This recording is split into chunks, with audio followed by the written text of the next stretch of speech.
Bonjour, bonsoir, que la paix soit avec vous, shalom. Je vous salue dans le nom béni de Jésus-Christ de Nazareth, le nom de la grâce divine.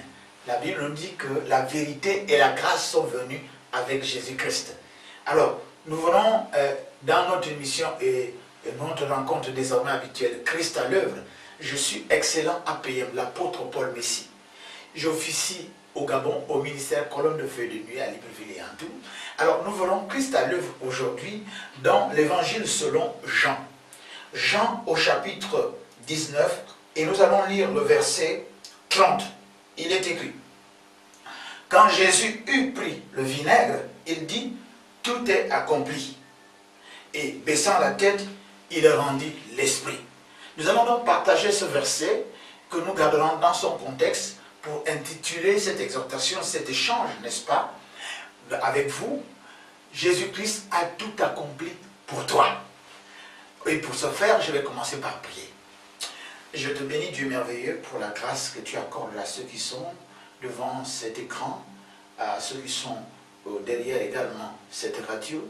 Je prie au nom puissant de Jésus-Christ de Nazareth que c'est poussé par le Saint-Esprit que les hommes et les femmes de Dieu parlent de la part de Dieu.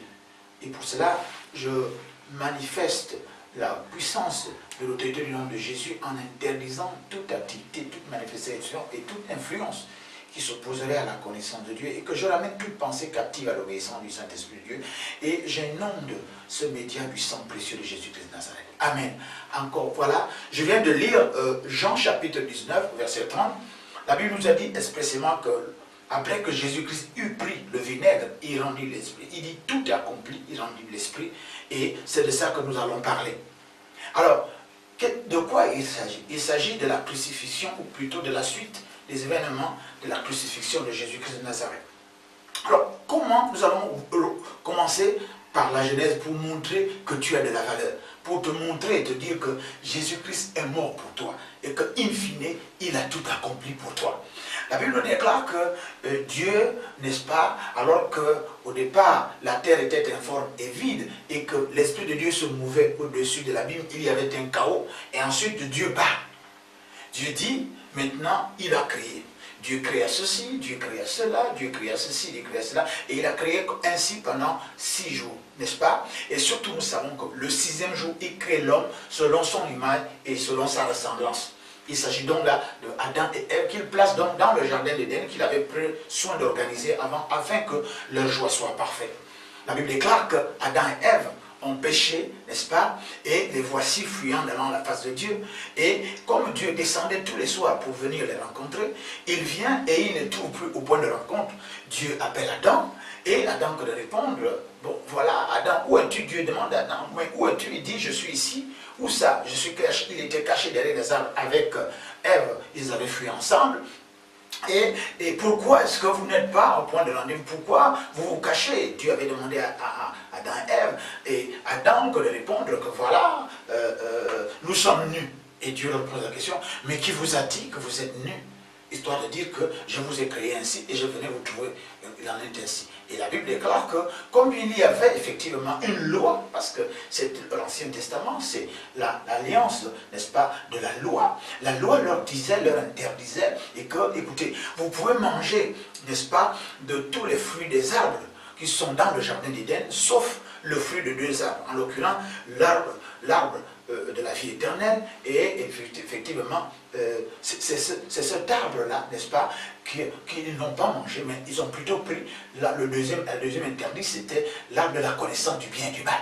Alors, la Bible nous dit que, effectivement, le serpent, n'est-ce pas, qui a été séduit par le diable, lui, en retour aussi, n'est-ce pas, va séduire Ève.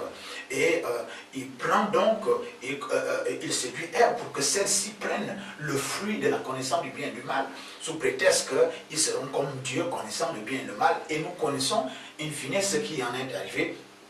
La Bible déclare qu'ils ont été chassés du jardin parce que la conséquence de ce péché, de cette désobéissance, c'est que certainement ils mourront. Mourir ici, c'est sortir de la présence de Dieu. La Bible déclare qu'ils ont été chassés donc du jardin d'Éden. Or, nous savons que Dieu ne pouvait pas, n'est-ce pas, laisser cela ainsi. Adam et Ève, entre griffes, on va dire, l'homme était créé selon son image et sa ressemblance. Donc, Dieu ne pouvait pas laisser son image, n'est-ce pas, être galvaudée comme ça par le diable, sinon ce serait entre guillemets laissé sur un échec dans sa création. Alors Dieu va donc dans son éternité, dans sa divinité, n'est-ce pas, ou dire un plan de rédemption, un plan de rachat de l'homme, de la femme, d'Adam et Ève, n'est-ce pas, de l'homme, n'est-ce pas. Et qu'est-ce qui va se faire? Dieu dit maintenant, plus tard, ok, il a dit, et on va parler comme ça à la manière des gens. Il y a eu donc un conseil au ciel, n'est-ce pas? Et dans ce conseil a siégé le Père, le Fils et le Saint-Esprit. Et puis finalement, il y avait le verset de la Nouvelle Alliance, Jean chapitre 3, verset 16, car Dieu a tant aimé le monde qu'il a donné son Fils Jésus-Christ, afin que quiconque croit en lui ne périsse point, mais qu'il ait la vie éternelle. Alors, donc, au demeurant, le plan de rédemption de Dieu est un plan, n'est-ce pas, d'amour. Parce que Dieu a aimé l'homme, Dieu aime l'homme. Au verset 16 de Jean chapitre 3, il a tant aimé le monde, avec, nous comprenons ce que ça voulait dire, ce que ça veut dire. Alors, donc, le plan de Dieu consistait en quoi? Il a fait, dans l'Ancien Testament, il a parlé par les prophètes, la bouche des prophètes. Il a dit, voici, n'est-ce pas, Dieu se ferait un homme, n'est-ce pas, Dieu viendrait dans la chair, ok, et qu'une vierge serait enceinte, n'est-ce pas, elle enfantera un enfant dans sa virginité, sans avoir été effectivement avec un homme. C'est ainsi que la Vierge Marie, qui était fiancée à un homme de la tribu de Juda, que Joseph, effectivement, elle devint enceinte. Et nous savons que, effectivement, cette parole de Dieu qui s'est faite chair, et s'est faite chair en Jésus-Christ, après que, effectivement, l'ombre de Dieu souverain, la puissance du Dieu très haut, soit venue sur Marie, et effectivement que l'ange d'Éternel envoyé par Dieu ait parlé à Marie et ensuite à Joseph. Et voici l'enfant né, cet enfant qu'on appelle Jésus, le sauveur du monde, n'est-ce pas? La Bible nous déclare que la parole s'est faite chair donc en lui.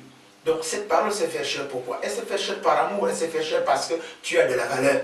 Elle s'est fait chair parce que Dieu ne peut pas te laisser comme cela. Ça veut dire que nous sommes en train de dire que, effectivement, cette parole qui s'est faite chair, son Dieu qui est venu dans la chair, Emmanuel, Dieu parmi nous, va aller mourir pour toi. Jésus-Christ est mort pour toi personnellement. La Bible déclare que, par les prophètes, donc, il devait donc naître, il devait être comme un bouc émissaire, comme un bouc qu'on frappe hors du camp. Il devait porter nos péchés, nos iniquités, nos transgressions, afin que le salaire, n'est-ce pas, de ce péché-là, qu'il soit sur lui, et que par ses meurtrissures nous soyons guéris. Donc, pour que tout acte qui nous condamnait, n'est-ce pas, non, nous soyons relaxés. Alors, la Bible déclare que c'est Jésus-Christ qui est venu sur la terre, il allait de lieu en lieu, proclamant le royaume des cieux, il allait de lieu en lieu pour guérir les malades, faire lever les paralytiques, faire recouvrir la vue aux aveugles, et guérissant les malades, n'est-ce pas, et délivrant ceux qui étaient sous l'emprise des démons, brisant les chaînes de captivité et autres, et redressant ceux qui étaient effectivement courbés, nous connaissons toutes ces histoires,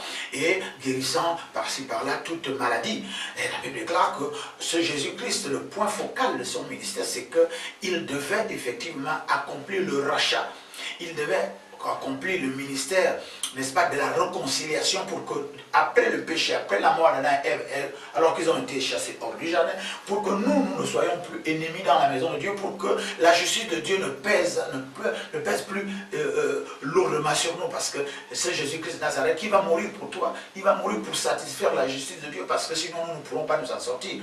Le moment venu, effectivement, de cette réconciliation a commencé par saisir Jésus-Christ, alors que c'était innocent, l'agneau, il n'avait rien fait de mal, mais il devait porter tout le mal du monde, d'où la croix. La Bible déclare que voici, nous allons directement, voici, on le saisit alors qu'il faisait du bien, voici, on le saisit alors qu'il guérissait le malade, voici, on le saisit qu'il allait par-ci par-là annoncer le royaume des cieux, mais il a trouvé une telle opposition. Mais le point focal, c'est qu'il devait venir mourir pour nous. Oui, Jésus-Christ est mort, bien plus il est ressuscité, il est assis à la gloire de Dieu, il intercède pour nous. Nous sommes en train de vous dire simplement que s'il est arrivé à cela, c'était parce qu'il devait mourir pour toi, il devait accomplir toutes choses pour toi. La Bible déclare que le moment venu, on le prie maintenant. Et voici, nuitamment, il a été jugé, ce qui était dans la main d'injustice, en pleine nuit. On le met devant Ponce Pilate, qui également le juge n'avait pas, si Dieu ne l'avait pas permis, ce n'aurait pas été possible. Et voici, on le roue de coups, 40 coups moins 1. Et voici, on lui met sur la tête une couronne d'épines. Et pour cela, déjà, le sang a commencé à couler déjà. Et là, on lui fait porter la croix sur des kilomètres et des kilomètres. Il tombe une fois, il se relève quand même, il reprend la croix. Parce qu'il doit arriver, il doit accomplir toute chose dans ta vie. Il doit accomplir tout ce qui était nécessaire pour te réconcilier avec Dieu. Et voici, il tombe encore une deuxième fois. Et là encore, il se relève.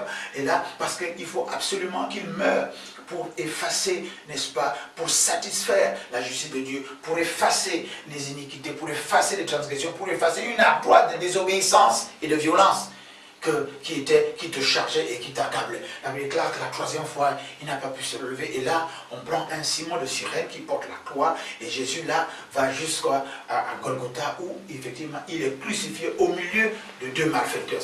C'est scandaleux. La Bible déclare que la Bible disait que maudit quiconque sera pendu au bois. Or, donc, Jésus-Christ a été malédiction parce qu'il a été crucifié au bois, il a été pendu au bois, afin que nous ressuscitions la bénédiction échue à la descendance d'Abraham par la foi. Et là, maintenant, là, on le cloue là sur la croix, et là, il dit, Père, waouh, déjà au jardin d'Éden, il avait dit, Père, oh, est-ce que cette coupe pourrait s'éloigner de moi? Oh, la Bible déclare qu'il a transpiré l'eau et le sang. Mais il a dit non, non pas ma volonté, mais ta volonté. Si Jésus-Christ était arrêté au jardin de Gethsémane, voyant toute la souffrance qu'il allait endurer, alors là, nous ne serions pas sauvés. Alors là, la vie éternelle aurait été une vaste illusion. Alors là, nous n'aurons jamais connu Dieu, ou bien plutôt, oui, nous n'aurons jamais connu Dieu parce que Dieu, lui, nous connaît, ou plutôt, peu importe l'expression consacrée, mais on va dire simplement que nous n'aurions jamais été réconciliés avec Dieu. Et mais là encore sur la croix de Golgotha, on l'a cloué, n'est-ce pas, à une grosse pointe à la main droite, une autre à la main gauche, et puis les pointes aux pieds, et là on le transperce de côté avec une lance, n'est-ce pas. Il devait accomplir toutes ces choses parce que nous les Bantous, on dit souvent que quand quelqu'un ne sait pas gérer son argent, vous savez bien, il a les mains percé. Or, je voudrais te rassurer que Jésus-Christ a apporté toute la pauvreté, toute la malgérance, ou je ne sais pas trop quoi, donc pour que désormais on ne dise plus de toi que tu as un trou dans la main, tu ne sais pas garder tes biens, tu ne sais pas gérer ton argent. Et là aussi, on a cloué les deux pieds joints, histoire de dire que plus jamais tes pieds vont t'entraîner n'importe où, ou bien que tu vas avoir un pied partagé, un pied là-bas, un pied là-bas. On les joint ces deux pieds pour que, effectivement, tes pieds puissent t'entraîner dans des lieux de bénédiction, de grâce, de félicité, dans des lieux de bonheur. Et puis là, on a transpercé son cœur pour qu'effectivement les sentiments ne soient plus partagés, mais qu'il y ait un seul sentiment, n'est-ce pas? Le sentiment d'amour, le sentiment de paix, le sentiment de communion spirituelle et fraternelle en Christ Jésus avec les frères et sœurs, de communion avec Dieu par l'Esprit de Dieu, par l'Esprit Saint de Dieu. Et là, voici, c'est là maintenant. La Bible déclare qu'il eut soif parce que c'est trop, il eut soif. Au départ, il dit, Père, pourquoi m'as-tu abandonné? Waouh, c'était tellement fort, c'était tellement difficile. Voici, je suis en train de te dire que Jésus-Christ a souffert la passion. Il est allé à la croix, il est mort pour toi. Il est mort pour toi, n'est-ce pas? Parce que tu as de la valeur aux yeux de Dieu. La Bible nous dit que, Père, pourquoi m'as-tu abandonné? Mais là encore, il dit, Père, pardonne-leur. Ils ne savent pas ce qu'ils font. C'est pour ça que nous avons également cette capacité par l'Esprit de Dieu de pouvoir pardonner à ceux qui nous font du tort. Nous avons cette capacité par l'Esprit de Dieu de pouvoir, on va dire, libérer les autres sans les tenir en otage spirituellement ou bien par d'autres artefacts. Mais il a dit, Père, pardonne-leur. Ils ne savent pas ce qu'ils font. Parce que l'être humain, l'homme normal, l'homme naturel ne savait pas que Jésus-Christ était venu mourir pour lui. Et là, la Bible déclare là, au du haut de cela, il demande à boire. Mais qu'est-ce qu'on lui donne? Le vinaigre.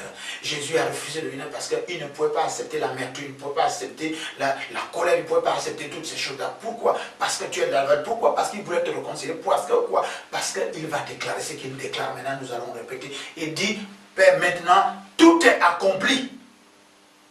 Et il rendit l'âme. Et là, il rendit l'esprit, n'est-ce pas, à son Père. Qu'est-ce que ça veut dire? Ça veut dire, je voulais te dire que Jésus-Christ a tout accompli pour que tu sois guéri. Jésus-Christ a tout accompli pour que tu sois béni. Jésus-Christ a tout accompli pour que tu vives une vie zoé de Dieu, vie parfaite, que tu sois marié, que tu aies des enfants, que tu sois en paix, que tu aies la joie, qu'il y ait la félicité, que toute chose que tu as accomplie soit réellement dans la grâce de Dieu, dans la volonté de Dieu, dans la bonté de Dieu. Tout est déjà accompli pour que tu te maries.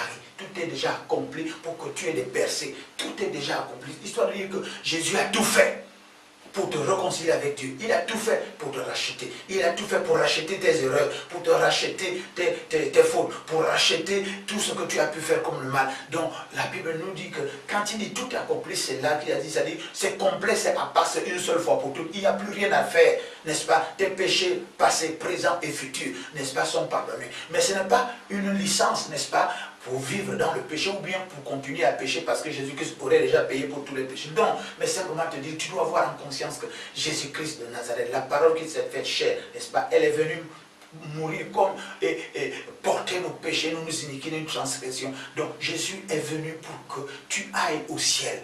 Il est venu pour que tu donnes ta vie, tu confies ta vie. C'est pour ça que je t'invite, n'est-ce pas, toi qui regardes ces médias, qui écoutes ces médias pour dire, Seigneur Jésus, je viens à toi maintenant parce que tu t'as accompli pour moi, afin que je puisse m'approprier du tout accompli. Et je prie cela au nom puissant de Jésus-Christ de Nazareth. Alléluia. Je vais simplement vous dire que je vais encore prier. Merci Seigneur pour ces moments de tout accomplissement. Merci pour cet homme et cette femme qui te reçoivent comme Seigneur et Sauveur personnel, afin qu'ils s'approprient, afin que le tout accompli soit ta provision. Je prie cela au nom de Jésus-Christ de Nazareth. Amen. Alors, je suis APM, comme je l'ai dit, l'apôtre, l'excellent APM, l'apôtre Paul Messi, l'ange d'éternel, je me tiens devant la face de Dieu. J'officie donc à Libreville, en Toum, au Gabon, n'est-ce pas? À Libreville, au 6e arrondissement, nous tenons en Zarion, la nouvelle cité, face à l'école publique Zarion 4. Nous avons là une chapelle qui s'appelle la maison de prière, dont le pasteur n'est autre que la bergère Saint-Élia de l'Église. Et elle reçoit, le pasteur reçoit, n'est-ce pas, tous les mardis jusqu'à mercredi, et c'est de 15h30 jusqu'à 17h, 18h, voire un peu plus. Vous venez sans rendez-vous, n'est-ce pas? Et nous avons également en semaine un culte, effectivement, où Jésus-Christ accomplit encore les œuvres dans nos vies, tous les jeudis à partir de 18h30 jusqu'à 20h. Et le grand culte d'adoration de tous les dimanches, à partir de 9h15, n'est-ce pas? La bergère Saint-Hilaire et toute son équipe, n'est-ce pas? Non, vont vous recevoir, vous êtes l'invité majeur. Alors, si vous êtes également du côté de l'autre commune, en tout du lieu dit des deux lieux vers le site des eaux et forêts derrière, juste là, ça se voit depuis la route principale, n'est-ce pas, depuis la route nationale. Il y a là-bas ce que nous appelons la chapelle, la cathédrale Joie Parfaite, n'est-ce pas, dont le pasteur n'est autre que la révérende Roseline Messi à Cana. Elle reçoit elle aussi de 15h30 à 19h, et de mardi à vendredi, tous ces jours-là. Donc vous venez sans rendez-vous. Quant à moi, l'apôtre Paul ici, l'excellent APM, si vous pouvez, pour me rencontrer, n'est-ce pas, les numéros s'affichent pour m'appeler au téléphone. Les numéros s'affichent sur votre petit écran, 06 63 06 40, 05 32 58 80, précédé du 241. Si vous êtes à l'extérieur, effectivement, vous pouvez également voir nos coordonnées YouTube et Facebook qui s'affichent en même temps. Alors, vous pouvez envoyer un SMS, je réponds à tous les SMS, peut-être pas maintenant, mais tout de suite après, pour pouvoir prier d'abord et puis vous donner la bonne réponse. Et si vous pouvez également m'appeler. Hein, je décroche, je réponds à tous les appels, n'est-ce pas? Et puis, si vous n'avez pas les unités, vous bipez, moi je vous rappelle, Dieu me fait grâce d'avoir toujours les unités. Alors, dans cette condition-là, que Dieu vous bénisse et à très bientôt. Shalom, shalom.